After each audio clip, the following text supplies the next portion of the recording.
మీరు చూస్తే ఈరోజు పింఛన్లు ఇవ్వడం 63 లక్షల మందికి 4,000, 6,000, 10,000, 15,000 రూపాయలు పింఛనిచ్చే ఏకైక ప్రభుత్వం భారతదేశంలో తెలుగుదేశం ప్రభుత్వం, ఎన్డీఏ ప్రభుత్వం అని చెప్పి విజ్ఞప్తి చేస్తున్నా. ఎక్కడ ఎవరు ఇవ్వడం లేదు. 33,000 కోట్ల రూపాయలు ఖర్చు పెడుతున్నాం. 2,800 కోట్ల రూపాయలు నెలకు మొదటి తారీఖున పేదల సేవలో మీ ఇంటికొచ్చి మీకు హ్యాండ్ ఓవర్ చేసే పరిస్థితికి వచ్చాం. దీపం నేనే పెట్టాను, వంట గ్యాస్ ఇచ్చాం.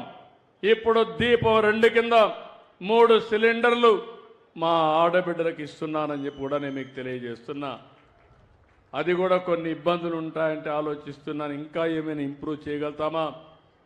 అవసరమైతే 4 నెలలకు ఒకసారి ఎవరైతే సిలిండర్లు తీసుకుంటారో మీ అకౌంట్కే డబ్బులు వేస్తే మీరు ఎప్పుడు కావాలంటే అప్పుడు తీసుకునే వెసులుబాటు మా ఆడబిడ్డలకు ఇస్తామని చెప్పి కూడా విజ్ఞప్తి చేస్తున్నా. అన్నా క్యాంటీన్ పెట్టాం, పేదలకు 5 రూపాయలకే భోజనం పెడుతున్నాం.